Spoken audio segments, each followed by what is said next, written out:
8 de noviembre, 7, 8 de noviembre, reunirnos en la COP30. En las últimas semanas, el nombre de Gustavo Petro volvió a ocupar titulares internacionales, pero no por reformas ni discursos de campaña.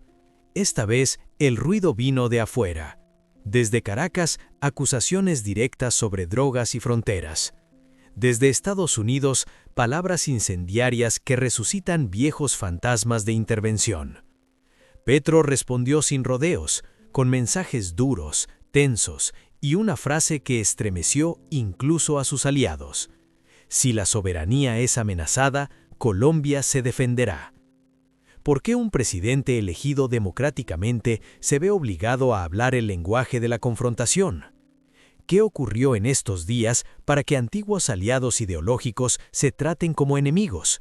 ¿Y por qué su pasado como guerrillero vuelve a ser mencionado justo ahora, cuando el tablero político regional parece moverse otra vez hacia el conflicto? Nada de esto es casual, y quizá nada es tan reciente como parece. Para entender por qué Gustavo Petro se encuentra hoy en el centro de una tormenta política regional, es necesario retroceder varias décadas, mucho antes de los comunicados oficiales, de las cumbres internacionales y de las acusaciones cruzadas en redes sociales. Petro no nació dentro del poder. Creció en un país marcado por la desigualdad, la violencia estructural y una guerra interna que parecía no tener fin. Colombia, durante su juventud, era un territorio donde la política se mezclaba con las armas y donde la neutralidad no siempre era una opción real. En ese contexto aparece el M-19, un movimiento guerrillero urbano que se presentaba a sí mismo como una respuesta a un sistema cerrado, excluyente y corrupto. Petro se integró a esa organización siendo muy joven. Según testimonios de la época y documentos históricos, no fue un comandante militar de alto rango ni un rostro público del grupo, pero su pertenencia al M-19 marcaría para siempre su biografía. Años después, cuando la organización firmó la paz y dejó las armas, Petro eligió un camino distinto al de muchos de sus antiguos compañeros, el de la política institucional. Ese tránsito, de guerrillero a congresista y luego a alcalde de Bogotá, fue presentado por Petro como una prueba de transformación personal y colectiva. Él mismo ha repetido que la lucha armada fue un error histórico, pero también una consecuencia de un país que cerraba todas las puertas. Sin embargo, para una parte importante de la sociedad colombiana, ese pasado nunca quedó completamente atrás. No fue olvidado, solo quedó en silencio, esperando el momento de volver a ser utilizado. Durante su etapa como alcalde de Bogotá, Petro construyó una imagen de político incómodo. Se enfrentó a sectores empresariales, a viejas élites políticas y a los grandes medios. Fue destituido, luego restituido, y ese episodio reforzó su narrativa de persecución y resistencia. Para sus seguidores, era la prueba de que estaba tocando intereses poderosos. Para sus detractores, confirmaba que no sabía gobernar sin conflicto. Cuando finalmente llegó a la presidencia, lo hizo como un símbolo. El primer mandatario de izquierda en la historia moderna de Colombia. Para muchos, una victoria histórica. Para otros, una amenaza. En el exterior, su figura fue observada con cautela. Washington lo miró con desconfianza. Caracas con expectativa primero y recelo después. Petro intentó posicionarse como un líder distinto al eje tradicional del socialismo latinoamericano. No quería ser Nicolás Maduro, no quería ser un heredero de Hugo Chávez, quería ser algo nuevo. Pero esa distancia ideológica pronto empezó a generar fricciones. En los primeros meses de gobierno, Petro habló de cooperación regional, de paz total y de reconstruir relaciones rotas. Pero la realidad de la frontera colombo-venezolana, atravesada por mafias, grupos armados y economías ilegales, chocó con ese discurso. Según declaraciones públicas del propio Petro, intentó coordinar acciones conjuntas para enfrentar el crimen organizado. Sin embargo, las versiones empezaron a divergir. Desde Caracas, reproches. Desde Bogotá, acusaciones veladas de falta de voluntad y de corrupción interna en el lado venezolano. Así, la historia personal de Petro volvió a cruzarse con la historia violenta de la región. Un hombre que había dejado las armas décadas atrás, se encontraba ahora atrapado entre gobiernos, acusaciones y viejos temores. Y mientras el mundo lo observaba preguntándose si Colombia estaba ante una transformación o ante un nuevo ciclo de confrontación, una pregunta comenzaba a tomar forma. ¿Hasta qué punto el pasado de Petro condiciona cada paso que da en el presente? El ascenso definitivo de Gustavo Petro no fue rápido ni limpio. Fue una escalera construida con derrotas electorales, alianzas incómodas y una narrativa que, con el tiempo, se volvió su arma más poderosa. Yo soy la ruptura.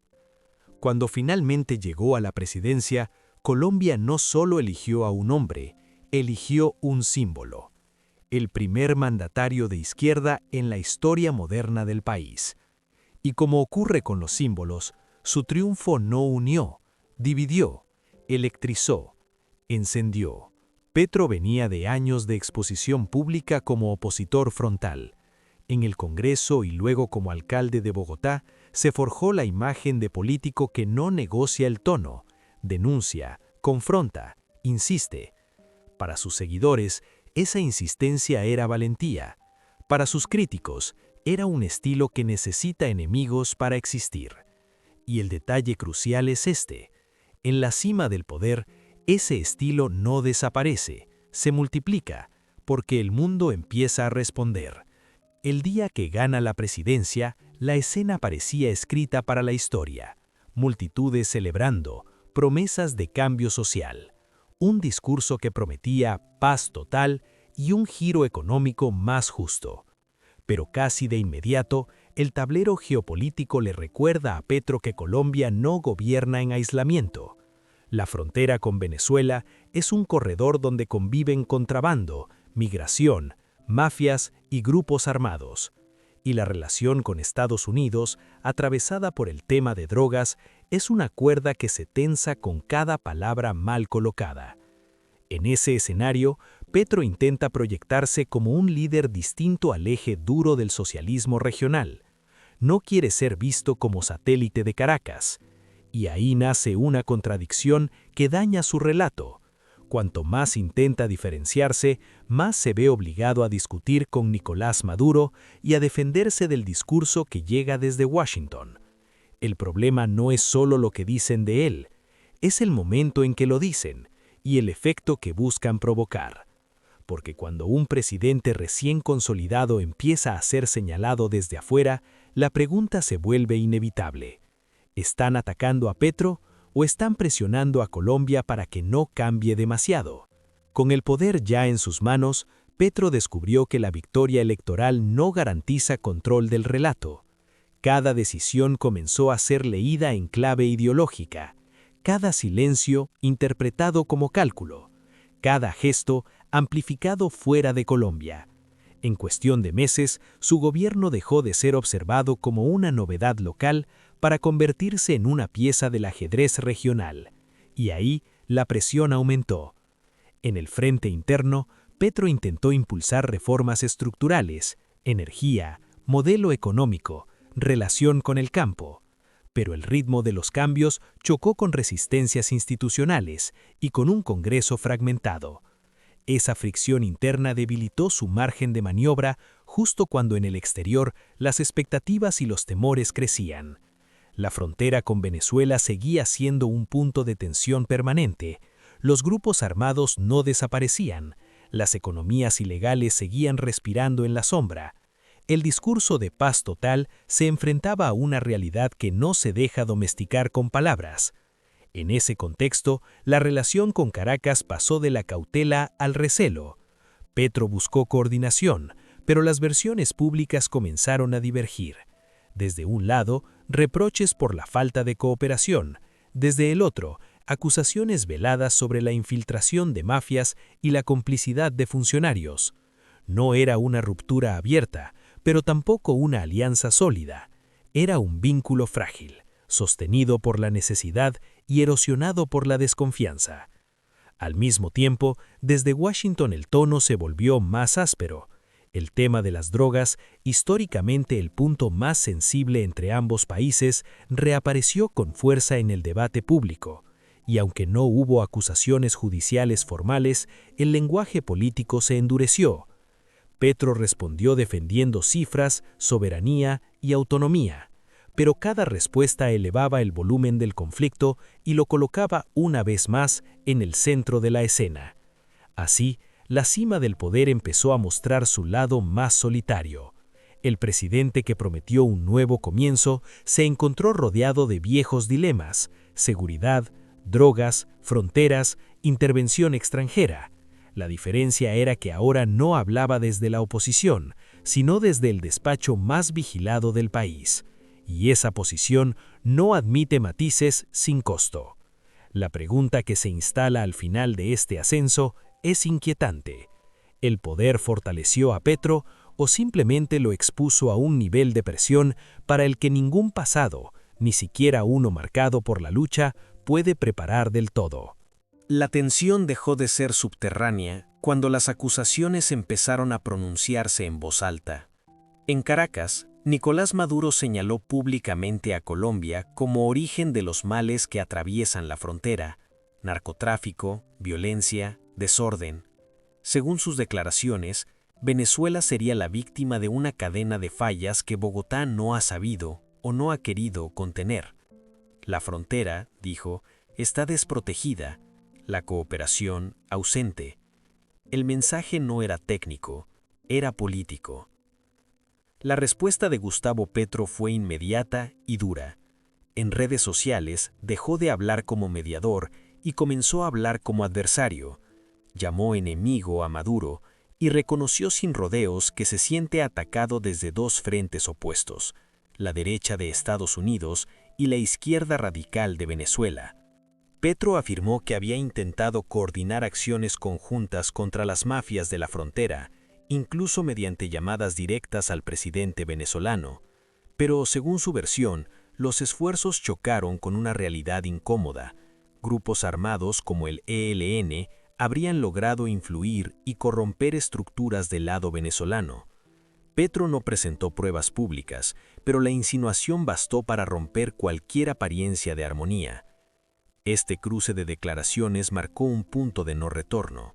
Ya no se trataba de diferencias ideológicas, sino de acusaciones que tocaban temas explosivos: crimen organizado, corrupción estatal, control territorial. Cada palabra elevaba el riesgo diplomático, y mientras Caracas y Bogotá se lanzaban reproches, otro actor observaba con atención desde el norte. Desde Estados Unidos, el discurso se volvió aún más áspero. Donald Trump, en declaraciones públicas, acusó a Petro de estar vinculado a fábricas de cocaína y sugirió que su permanencia en el poder no sería duradera. No habló de procesos judiciales ni presentó pruebas. Fue, según analistas, un ataque político directo. Periodistas y expertos aclararon que no existe ninguna acusación formal en tribunales estadounidenses contra Petro, a diferencia del caso de Maduro, pero el daño ya estaba hecho. El presidente colombiano quedaba asociado, en el discurso internacional, a la palabra más tóxica de la región. Petro respondió con una retórica que sorprendió incluso a sus aliados. Defendió la soberanía, denunció la injerencia y, en un momento clave, evocó la posibilidad de resistir con armas si Colombia fuera atacada. Para muchos fue una frase simbólica, para otros un eco inquietante de su pasado. Y ahí, la historia personal volvió a mezclarse con el presente político de la forma más peligrosa posible. Las declaraciones cruzadas no quedaron aisladas en un intercambio personal entre líderes.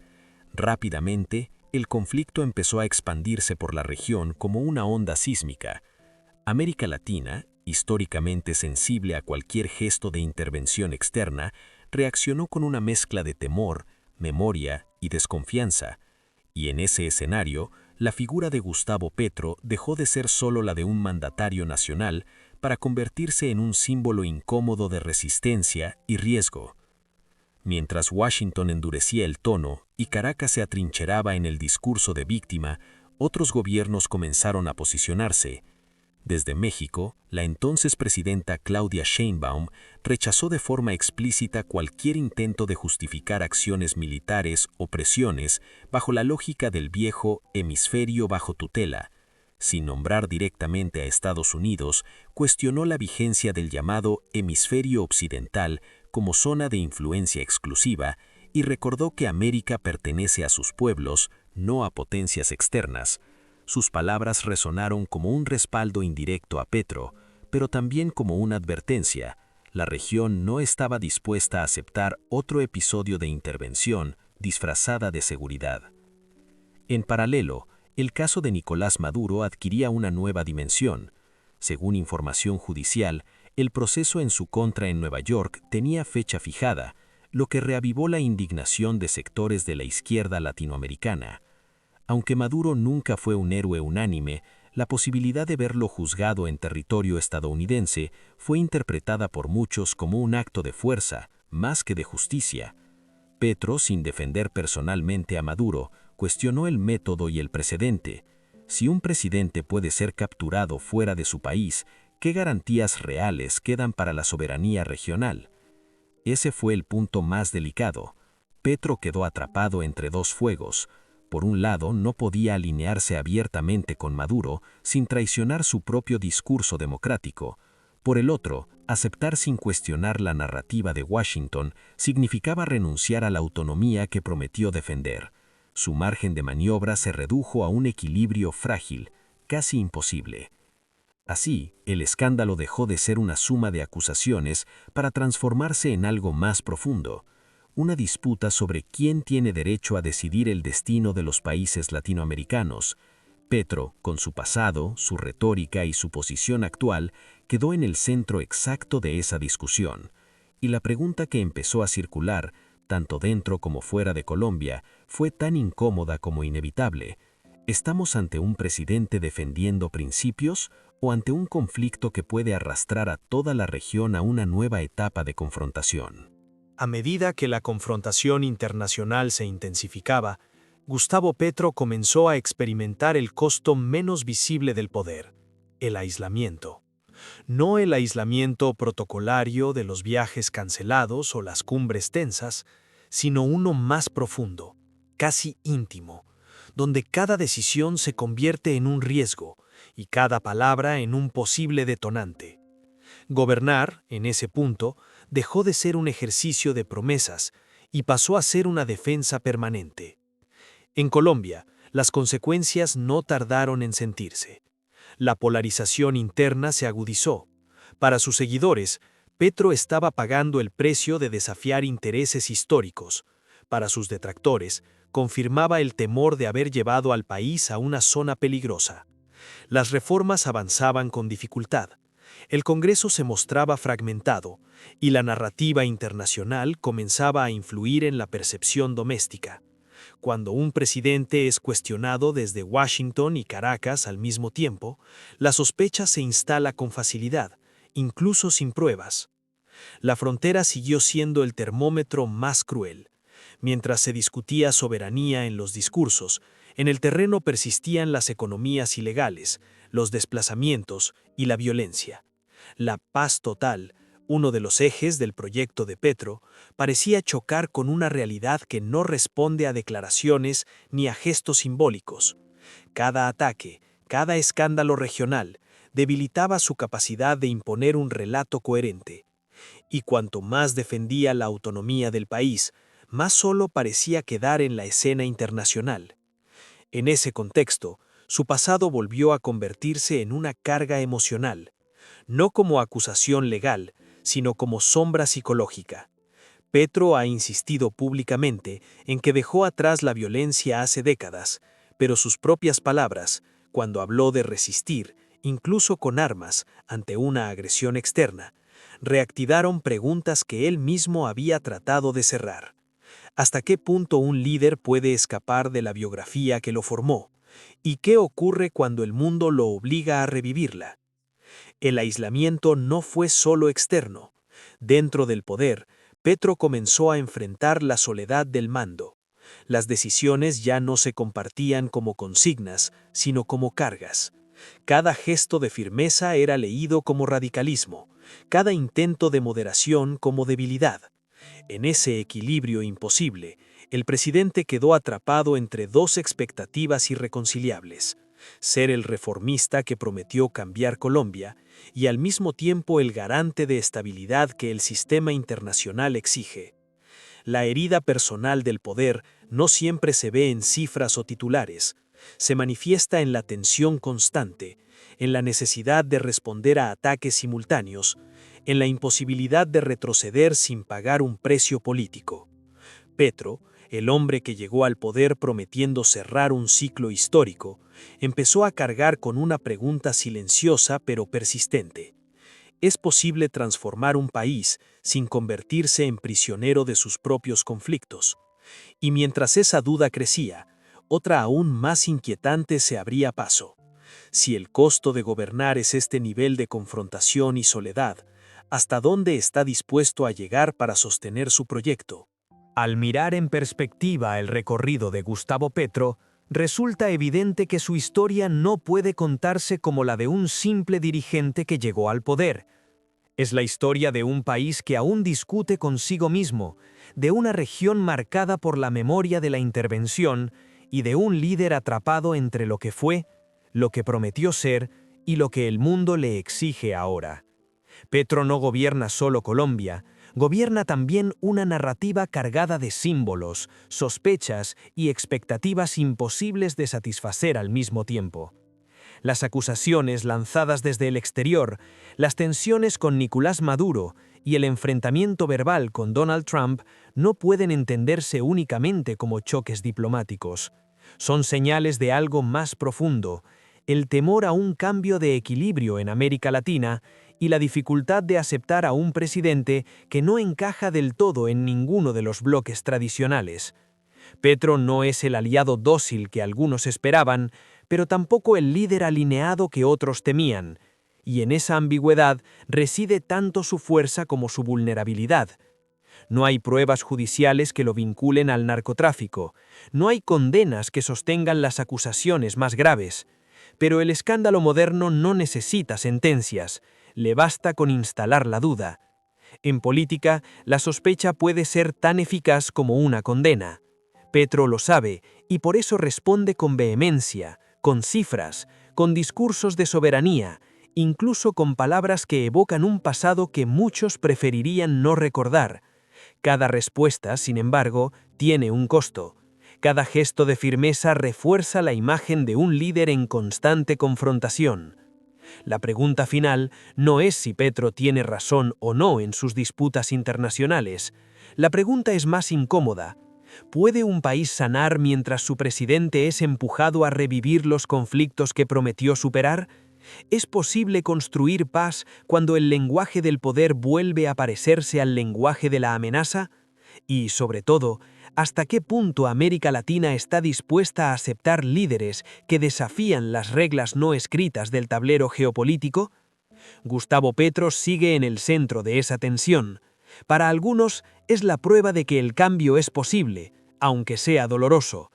Para otros es una advertencia de los riesgos que implica romper con el orden establecido. Lo cierto es que su historia aún no está cerrada, y quizá lo más inquietante no sea lo que ya ocurrió, sino lo que todavía puede suceder.